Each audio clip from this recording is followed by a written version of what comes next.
Salut, c'est Maude avec un E, pour Céramique avec un K, le podcast qui dresse le portrait de la création céramique actuelle. Non, la céramique ne se résume pas à la poterie. Elle ne se résume pas non plus à Demi Moore et Patrick Swayze, batifolant sur un tour de potier. Non, la céramique ce n'est pas ringard. Au contraire, c'est une discipline vaste et éclectique, regroupant des créatrices et créateurs, des artistes aux horizons et pratiques variées. Ici, vous pourrez écouter ces artistes nous raconter leur parcours, leur démarche et leur place dans le monde de la création actuelle. C'est l'heure du podcast Céramique. Allez, c'est parti, enfourchant le tigre. J'ai d'abord rencontré Marie à travers son travail. Lorsque j'ai découvert ses sculptures, j'ai été frappée par la force et la maîtrise technique de ses pièces. Alors forcément, je me suis fait un film sur elle. Je me suis dit que ça ne pouvait être que le boulot d'une céramiste aguerrie, âgée et pleine de sagesse. J'ai été bien évidemment très surprise lorsque je l'ai rencontrée en vrai. Marie a à peu près mon âge, elle est bien ancrée dans le présent et très lucide sur tout ce qui l'entoure. Effectivement, c'est une céramiste expérimentée qui a une maîtrise presque magique de la terre et de ses sortilèges. Une sorcière, quoi. En tout cas, une céramiste vraiment badass. Non, mais ça me fait plaisir, mais je te dis, ça me fout la pression parce que j'aime pas trop m'écouter, j'ai peur de raconter des conneries.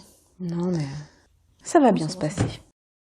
Et pour commencer, est-ce que tu peux me dire quel est ton premier souvenir, tes premières émotions avec la terre, la première fois que tu as touché de la terre? De l'argile. De l'argile. Ouais.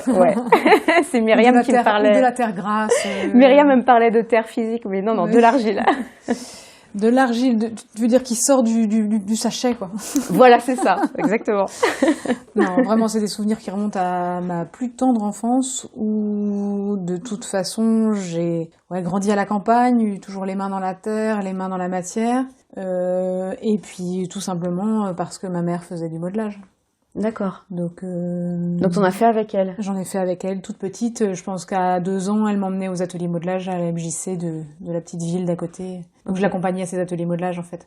Elle venait en maternelle faire des interventions. Elle faisait déjà de l'argile. Qu'est-ce que tu produisais alors avec elle? C'était plutôt utilitaire ou alors plutôt déjà de la sculpture? Ah non, c'était plutôt de la... des personnages, des petits bonhommes, des petits personnages. Je me racontais des histoires, c'est ce que j'ai toujours fait, en fait. T'en fais avec ton fils aussi? J'en fais avec mon fils. Ouais. Il vient ici faire de la terre. Et ensuite, alors, comment est-ce que tu t'es dirigée vers le parcours de céramiste? C'est quoi ton histoire? Un parcours artistique. Moi, j'ai toujours créé, fait, dessiné, que ça soit à l'intérieur ou dehors.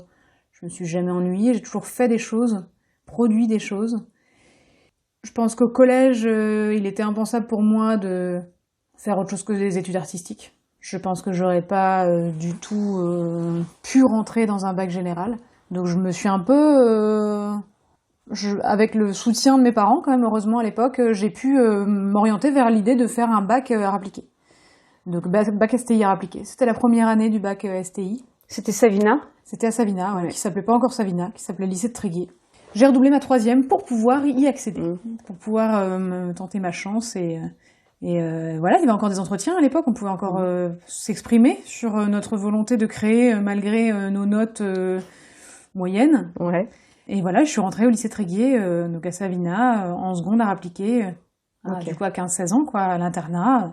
Et voilà, c'était ça ou rien en fait pour moi. De toute façon. Donc j'ai eu mon bac art appliqué. Après le parcours est un peu, j'ai fait un petit peu les beaux-arts, un petit peu d'art plastique et un diplôme des métiers d'art en céramtique. Donc mon idée c'était ça.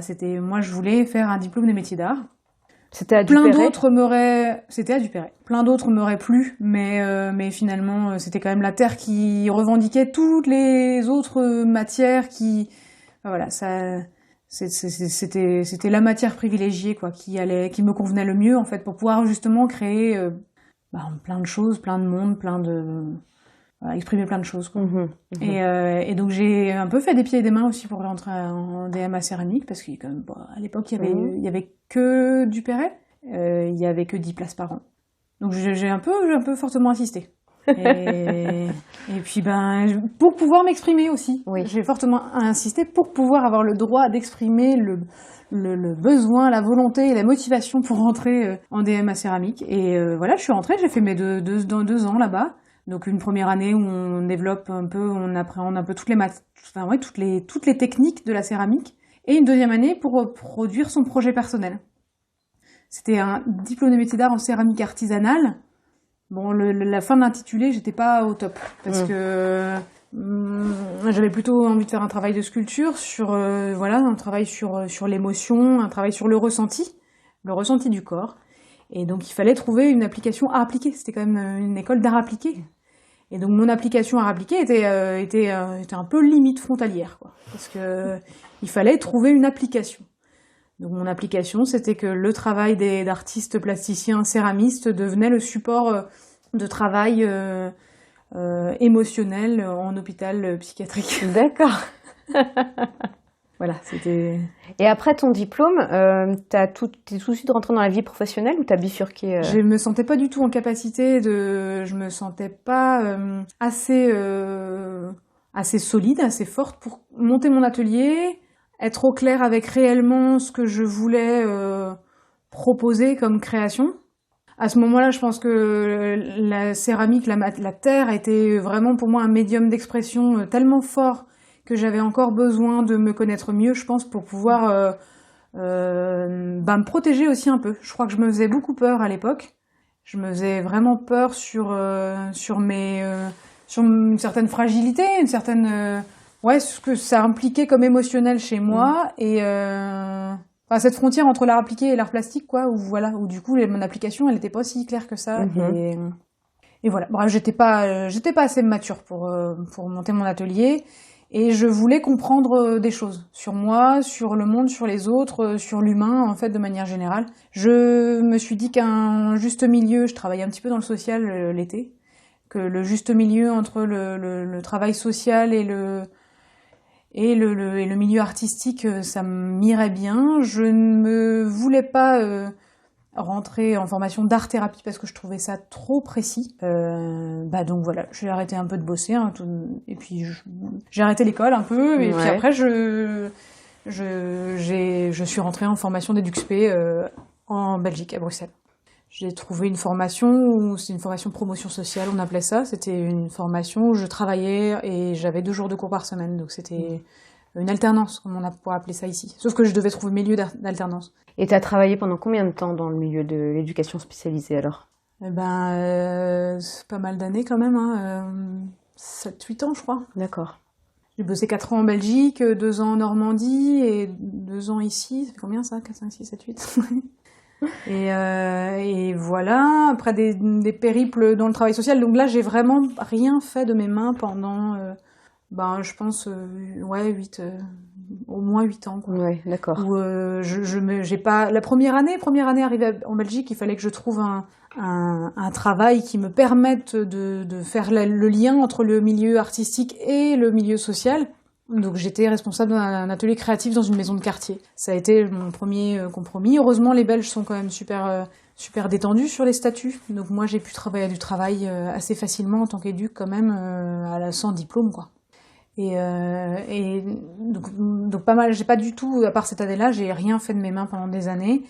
Un jour, tout a basculé et j'ai voulu faire autre chose autrement. J'ai voyagé. C'était quoi le déclic ? Oh, le déclic, il y en a plusieurs.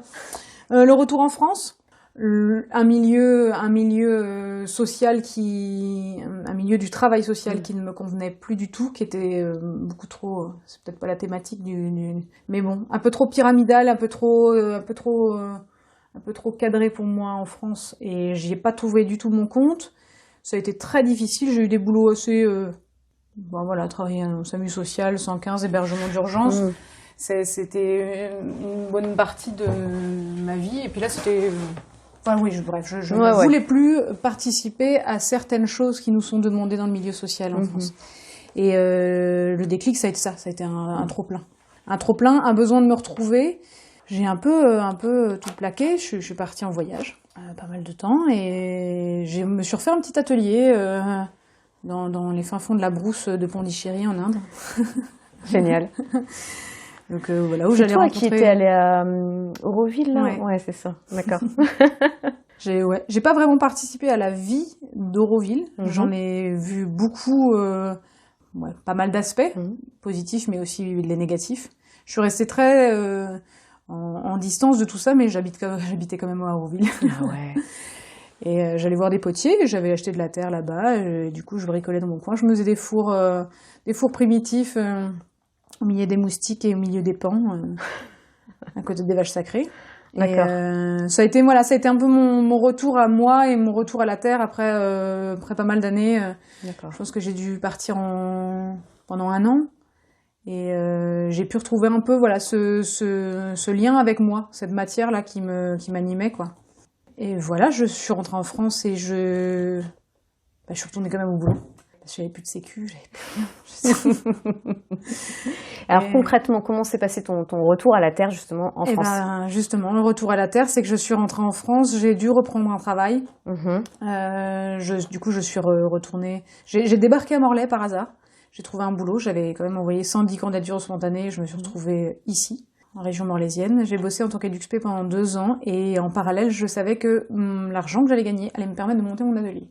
Donc j'ai commencé à faire mon atelier chez moi, d'abord dans une petite caravane, après j'ai déménagé, je me suis pris une petite maison avec un atelier. Et dans les fins fonds des Monts d'Arrée, j'étais peinard et j'ai pu recommencer à créer. Les choses m'ont paru évidentes, le côté cérébral de la force avait été quand même très présente pendant des années, du coup le lâcher prise a été beaucoup plus simple. Ce pourquoi je voulais revenir à la terre et je voulais dire avec la terre est revenu aussi instinctivement.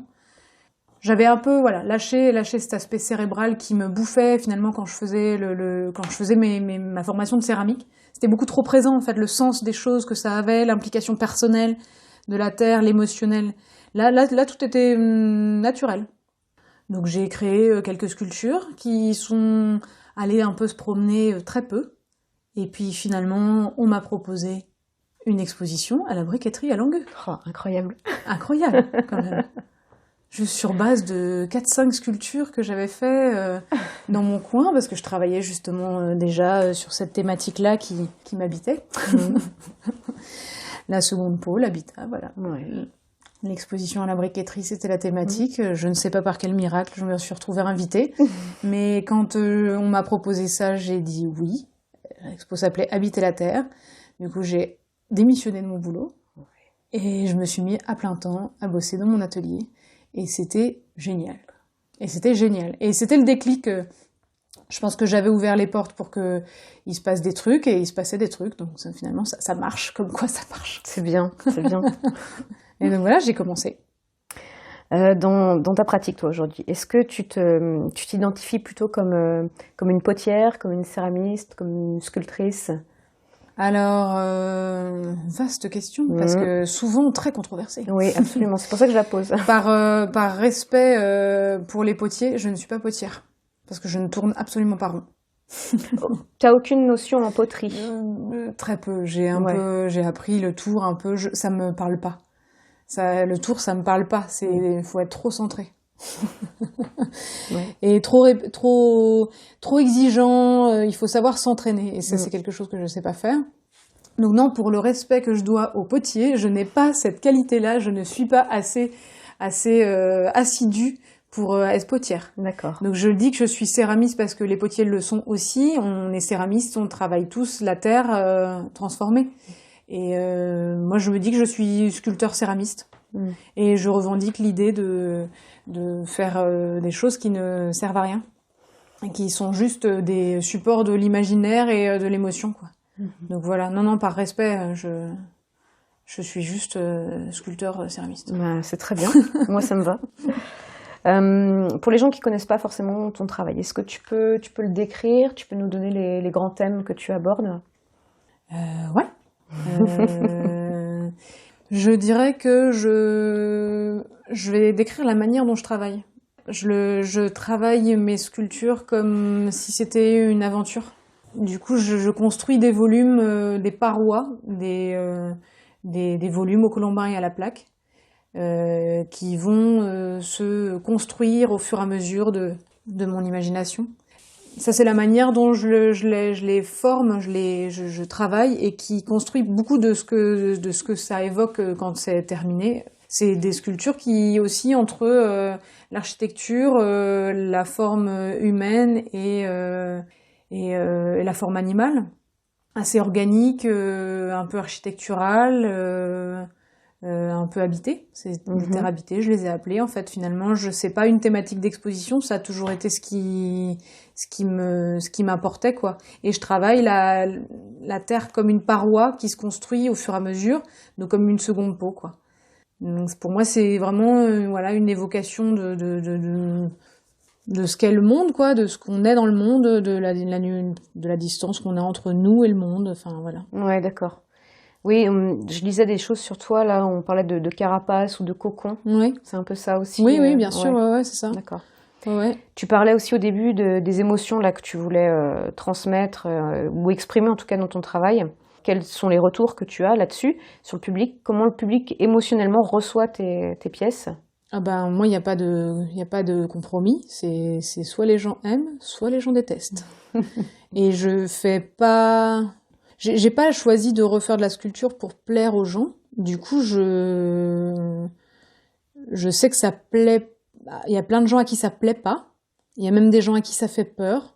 Là, toutes la série de sculptures très sombres, très noires, terre noire, hein, brute, que j'ai faites, je sais que je pense que ça, enfin, je le sais, ça fait peur à certaines personnes. Ça évoque c'est un peu cauchemardesque ou un peu anxiogène, quoi. Mais du coup, ouais, des gens qui aiment vraiment pas ou des gens qui sont vraiment fascinés. Parce que, justement, c'est pas nuancé, enfin. Et à la fois, elles sont très sensuelles, tes pièces. Tu les polis énormément. Ouais, mais les courbes, ça plaît pas forcément à tout le monde, en fait, justement. Il y a des gens pour qui l'évocation du corps humain au travers de pièces un peu architecturales peut être vraiment dérangeant dans ces formes très, très, ces formes de Vénus, finalement, quoi. Il y a des gens enfin, voilà, ça leur évoque des choses, quoi. Ouais. Et la thématique de la femme, du corps féminin, rentre aussi dans ton travail? Ben, la matrice, hein. Ouais. Ouais. Nous sommes, hommes et femmes, nous sommes des contenants habités, mais, mais quand même les femmes nous plus, quoi. Ouais. Et oui, bizarrement, j'ai arrêté un petit peu de faire l'analyse de mon travail, mais je sais que ça fait partie des choses qui sont qui me parlent. Je pense que le jour où j'ai été enceinte aussi, c'est marrant, il y a des choses qui sont devenues évidentes et lisibles dans ce que je pouvais faire avant. En fait, je me suis rendu compte qu'avant je faisais des femmes enceintes, alors je m'en étais même pas rendu compte, quoi. Ouais, je sais pas, c'est ce lien avec la féminité, il existe, il est là, il est nouveau pour moi. On va dire ça comme ça.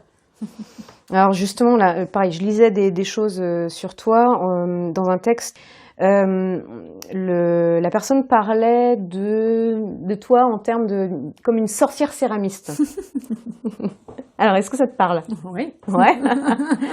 Tu te revendiques sorcière céramiste? Ouais, un peu. J'aime bien l'idée d'être. On transforme la matière déjà. Il y a un truc, quoi. Quand je disais que je le construisais comme une aventure, on se grime d'une certaine manière. Je suis pas vraiment. Non, je sais pas comment je pourrais dire. Oui, sorcière, c'est un peu présomptueux en fait, mais oui, sorcière, parce qu'on transforme la matière, parce que je transforme la matière, parce que je construis des formes et que je m'imagine minuscule dans une sculpture géante, dans un paysage géant. Je m'imagine dans les Cappadoces. Du coup, j'ai l'impression de voyager à travers le temps, à travers les âges, à travers les mondes, et que oui, je fais beaucoup moins d'enfumage. En ce moment, mais que l'enfumage était pour moi un espèce de processus, alors pas de transformation de la matière, mais d'imprégnation de la matière par le feu, quoi. Et il y avait quelque chose, où vraiment je me sentais hyper puissante autour du feu, comme un cérémonial qui durait des heures et des heures, la nuit, le jour, enfin voilà, c'était.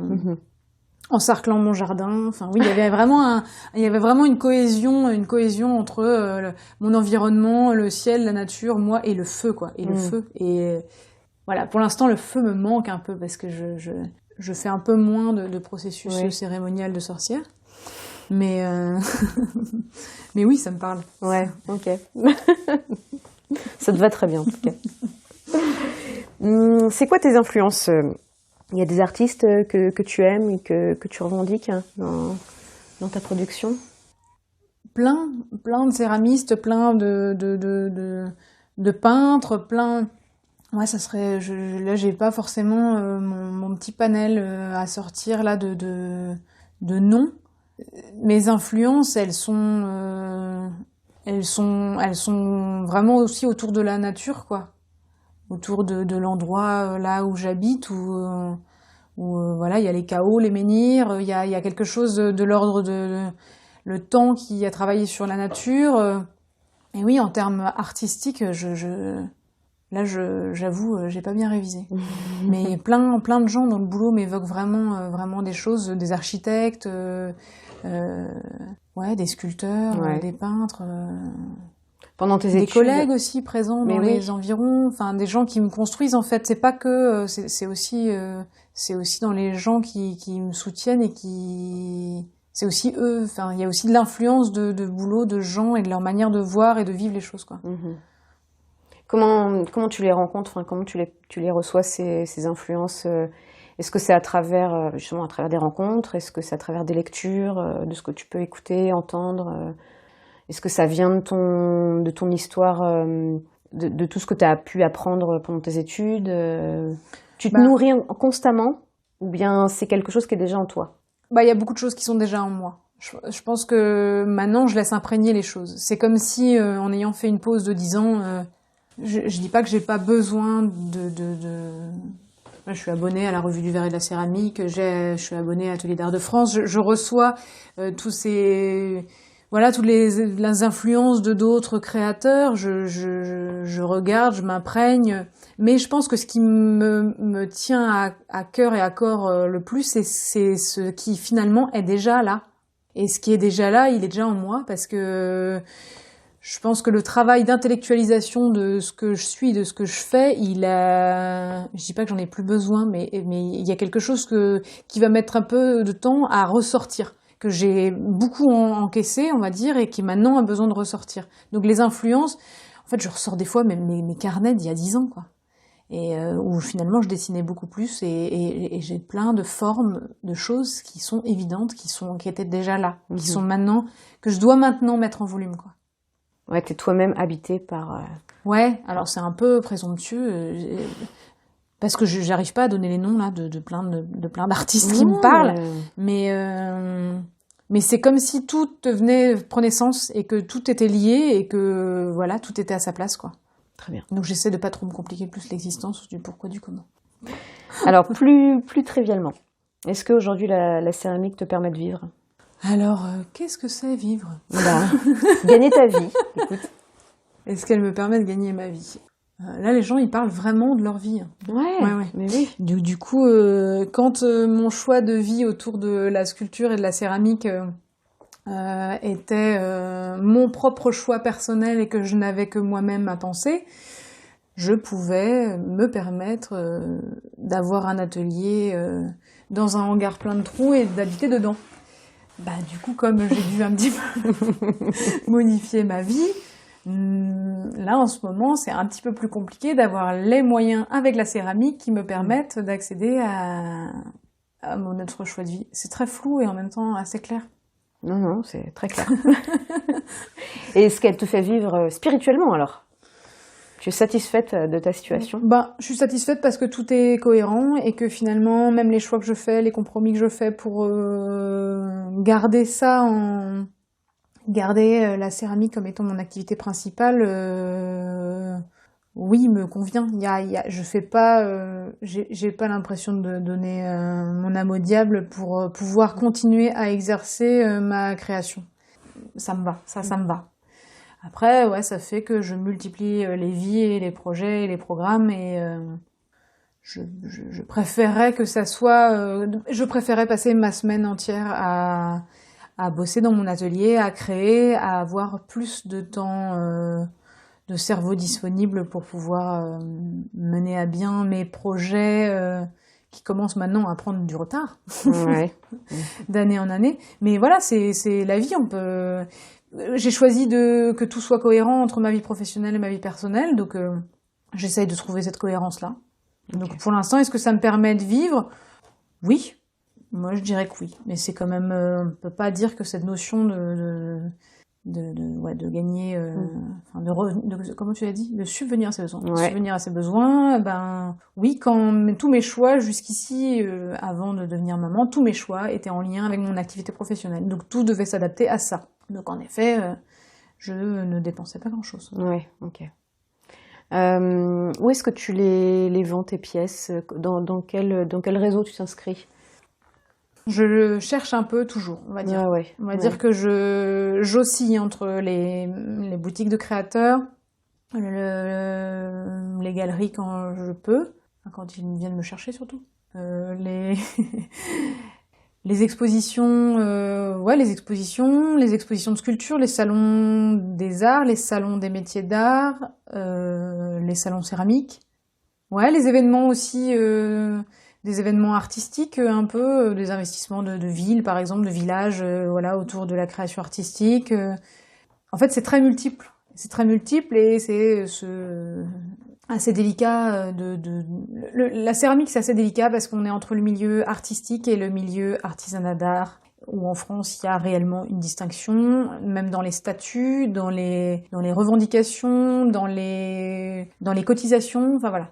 Et c'est compliqué parce que si on fait de la sculpture céramique, on peut très bien rentrer dans des salons des métiers d'art comme dans des expos d'art contemporain, sauf que ce n'est pas le même public, ce n'est pas le même réseau, ce n'est pas les mêmes... et donc c'est compliqué. Donc là, je me pose souvent la question de faire justement des choix ou que mon positionnement, moi, personnellement, soit clair et que je revendique quelque chose dans mes lieux, dans ce que je veux être et où je veux être, ou dans le public que je veux choisir. Le salon des jardins aussi, le milieu des expositions extérieures aussi. Enfin voilà, donc ouais, le choix entre petite pièce, grande pièce, où, quoi, comment, quel prix, avec qui, ouais, c'est compliqué. Je pense que c'est toujours en construction et ouais, je pense qu'on est nombreux à se poser cette question-là. Est-ce que ton cheminement là vers ce positionnement, ça passe par la communication? Est-ce que tu as dû revoir un petit peu ta communication pour te faire plus connaître et faire plus connaître ton travail? Ça c'est encore un autre truc compliqué, c'est qu'en fait, quand on est céramiste, sculpteur, on doit être comptable, gestionnaire, photographe. Heureusement, j'ai un ami photographe, Gérard Roussel, qui me permet d'avoir des belles photos de mes pièces, parce que c'est encore notre boulot. Il faut aussi être web designer, infographiste. Infographiste, je suis vraiment nulle. Donc c'est compliqué en termes de communication. Je pense que j'ai compris il y a 1 an, grâce à des collègues, ce que c'était Instagram. Je n'avais toujours pas compris ce que c'était que les hashtags. Donc ça y est, j'ai un peu compris. J'essaie j'ai un site internet et Instagram et Facebook et voilà, dans ma communication, c'est surtout ça en fait. D'accord. Et qu'est-ce que j'essaye de faire? Ben juste montrer les belles photos de sculptures que je peux présenter mais c'est encore un autre pôle que j'arrive pas à amener vraiment à bien. Il faudrait que je fasse un livre aussi enfin voilà, j'ai plein de boulot. Pour la communication, c'est encore autre chose. Là, je pense que toute l'année, ça va être surtout essayer de me retrouver moi avec la sculpture, vraiment de développer sans me projeter. Sans projeter ni de vente, ni de salon, ni de marché. De toute façon, c'est une année... un peu particulière. Une année qui va être bien encore pourrie. Enfin, pourrie. Dans les connexions. En même temps, je me sens pas très impactée par le manque de connexion ici, puis on est nombreux à être connectés. Alors, tu me reçois dans ton atelier aujourd'hui. Je suis super contente d'être là depuis le temps que je vois des photos passer. Est-ce que tu peux le décrire? Est-ce que tu peux me dire un peu comment il est organisé? Déjà, j'ai la chance d'avoir un atelier isolé avec un poêle à bois. Ça, c'est important. Et ça, c'est énorme. Ouais, absolument. qui m'a été fabriqué par mon ami pendant que moi j'étais beaucoup trop grosse pour continuer à faire la dalle en béton. Pas mal de lumière, très lumineux. J'avais fait un gros coup, j'avais récupéré plein de fenêtres dans les poubelles. Du coup, l'atelier c'est construit autour des nombres de fenêtres que j'avais trouvées. D'accord. Donc très lumineux, petite mezzanine pour ranger un peu tout mon autre bazar de peinture, enfin voilà. Et atelier avec pas mal de rangements, pas mal d'objets. J'ai pu enfin réunir tous mes petits mondes autour de moi. Et du coup de le distancer de ma vie, mon habitat, de ma vie privée, voilà. Donc tous mes petits os, mes petites carapaces, mes petits crânes, mes petits coquillages, voilà, toute ma petite collection d'objets en tout genre est autour de moi, des plans de travail, je sais pas. C'est avec des portes, dire. des plans de travail fait avec des portes. Ouais. Incroyable. Oui. très, très pratique. Tu as 2 fours aussi. J'ai 2 fours, ouais. 2 fours électriques. Ouais, bah ouais. 2 fours électriques, bah oui. J'ai pas l'utilité d'un four à gaz, donc électrique. Je rêverais d'un four à bois que un jour je construirai à l'extérieur. Une crotteuse aussi, j'ai vu. Voilà, Ouais. une crotteuse. J'ai un tour. Il ne faut pas le dire parce que je l'utilise pas. D'accord. Très peu, quoi. Juste pour rigoler de temps en temps, pour tourner un petit peu quand même, quoi. Pour me faire des petites choses personnelles. Lorsque tu faisais des cuissons au fumage, ça se passait où? À moins que tu n'en aies pas fait ici du tout, encore? Non. Ah oui, ok. Et tu as réfléchi un peu à comment tu veux organiser ça? Tu sais déjà, si tu reprends, où est-ce que tu ferais ton four à bois?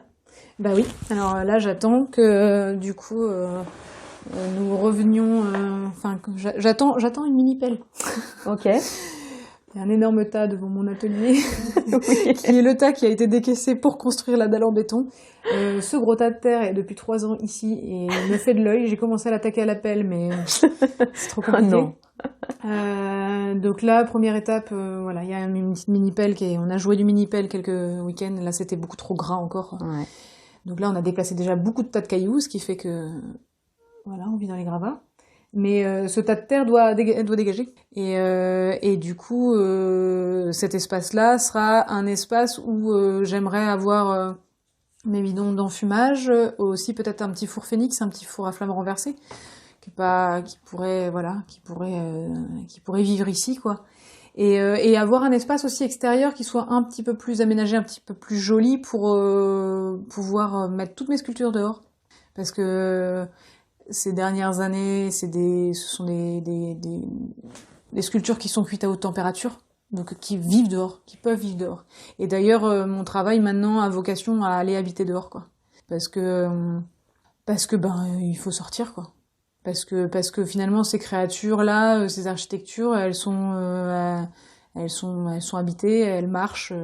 Non, je fais des sculptures qui sortent un peu du socle, qui sont piquées dans la terre sur des bambous, des fils de fer, du coup surélevés du sol. Enfin, du coup une autre visibilité. Donc oui, cet espace-là à l'extérieur, il va être beaucoup plus accueillant.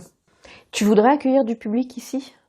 Ben, j'aimerais bien, ouais. Mm-hmm. Au moins, on parlait de la frontière entre l'art mais voilà, par exemple pour les Journées européennes des métiers d'art. Et puis je ferais bien aussi un énorme vide d'atelier. Il faut que je fasse un vide atelier, en fait. Et pour ça, je veux en faire un beau vide atelier. Ouais, ok. Mais oui, un espace extérieur, ouais, où les gens puissent... et puis l'atelier, où les gens puissent venir visiter, quoi. Sur rendez-vous, hein, pas... Oui, bien on n'est sûr. pas pignon sur rue, là. Ouais. Donner des cours ici, ça te tente pas? Alors je le fais. Ouais. Des cours pour enfants, des cours pour adultes, des stages. Je l'ai fait.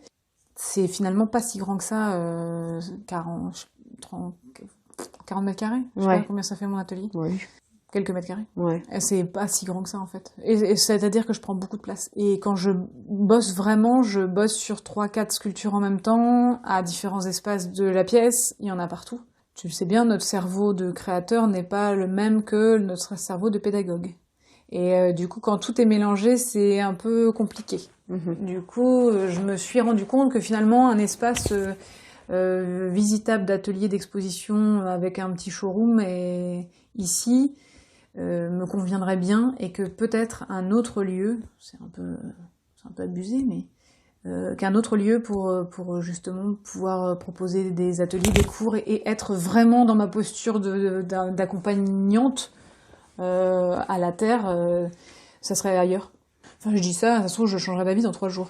Mais parce que ça se mûrit, une décision. Mais voilà, j'ai un lieu collectif en ce moment à Morlaix et qui me permet de donner des cours et de distancer un peu tout ça, quoi. D'accord. L'idéal serait qu'il y ait du triphasé, que je puisse ramener un des fours. Comme ça, j'aurais pas à déménager toutes les sculptures de tous les élèves. Ah oui, il n'y a rien de pire, ça. Des c'est allers-retours énorme. avec des terres crues. C'est énorme. Bien sûr. Un gros boulot. Là, c'est calme, on est au calme, on entend juste les petits oiseaux, mais quand tu travailles, tu travailles dans quelle ambiance sonore? Ça va pas être glorieux. France Culture ou France Inter? C'est bien. Ouais, mais France Inter. C'est ça, quand on a écouté France Inter depuis qu'on est gamin, il y a un truc, on sait qu'il est 13h, quoi. Parce que, c'est Les tops. c'est l'émission du 13h. Donc France Inter rythme quand même pas mal ma journée. Ouais. Bien qu'en ce moment, il me Bien sûr. fatigue beaucoup. Mais comme je me détache beaucoup de ce que je peux entendre, c'est un espèce de fond sonore où du coup, il y a juste des mots-clés, des thématiques, ou une lecture transversale de la journée qui me fait me dire dans quel monde on va nous faire vivre. Ok. Passe au podcast, hein. Franchement. Bah ouais. Alors ici, on oscille entre la 4G et la zone blanche. Oui, ok. Et ouais, on est en box 4G dans la maison, on est en zone blanche, vraiment. Oh, Ça fait pas longtemps qu'on a Internet avec un débit correct, quoi. Donc quand il fait pas beau, ça marche pas terrible. Oui,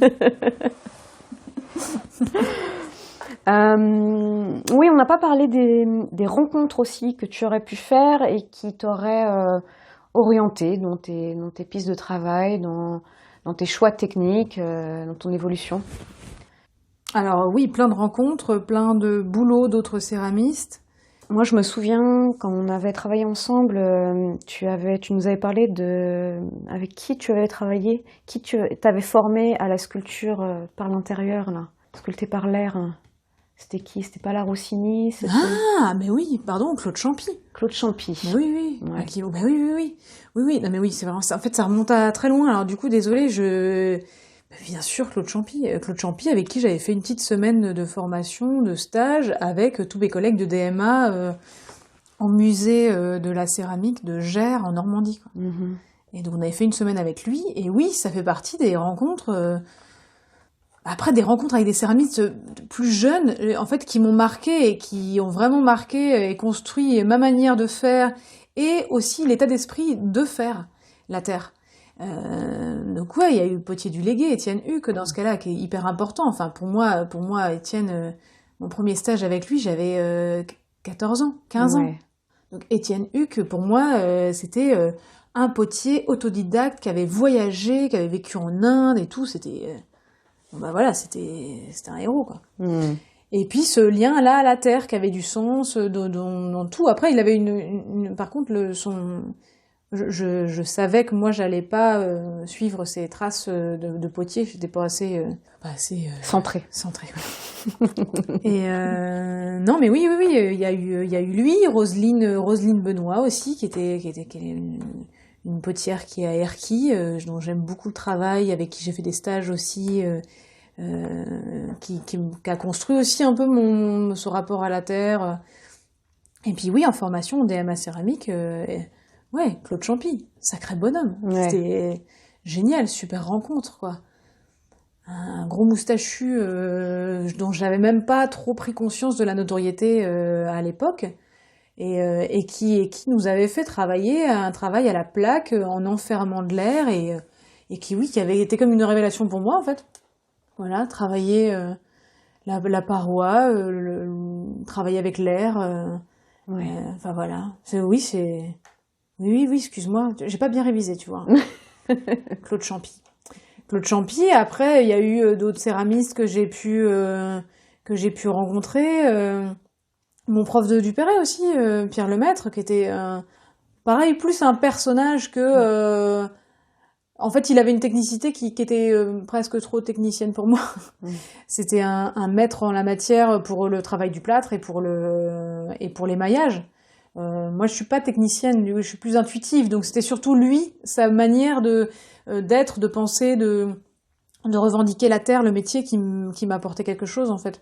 Je crois que c'est surtout ça dans mes rencontres. C'est moins quelque chose de technique, mais plus des personnalités et des liens avec la matière et avec ce qu'on a envie d'y dire, quoi. Le travail de la terre, c'est vraiment tout un état d'esprit plus qu'une technique, presque. Et sinon, qu'il y a d'autres, en termes techniques, si, une super nana qui a un atelier en Dordogne aussi, qui m'avait un peu permis, j'avais fait une formation chez elle, qui m'avait permis de me remettre un peu vraiment dans les techniques, me remémorer un peu tout ça aussi. En ce qui concerne les cuissons, la maîtrise des cuissons, où est-ce que tu t'es formée? Bah, la maîtrise des cuissons, c'est-à-dire L'enfumage. Ah, l'enfumage, non. Alors l'enfumage, j'ai tout fait comme ça, à l'instinct. J'ai dû bouiner un peu sur Internet. Avec des tutos. Même pas, je crois que je connaissais même pas trop l'existence des tutos. Je regardais pas trop les trucs en vidéo, c'était pas, enfin, je sais pas, c'était il y a pas si longtemps que ça, mais je sais pas, c'était un truc, mais ça me parlait pas forcément, ce mode d'expression. Non, mais ouais, bouquiner un peu des trucs. Il y avait un bouquin, la Racouvaria, qui est un super bouquin, que j'ai toujours pas d'ailleurs, mais que je pompais un peu comme ça de temps en temps, je regardais. Non, en fait, j'ai jamais su ce que je faisais. Parce que, tu vas me dire, alors que vous m'avez pris en formation pour faire une formation. C'est vrai, du coup, je sais pas si ça a donné quelque chose, mais... Bah ouais, si. Bah nous, en tout cas, on travaille toujours...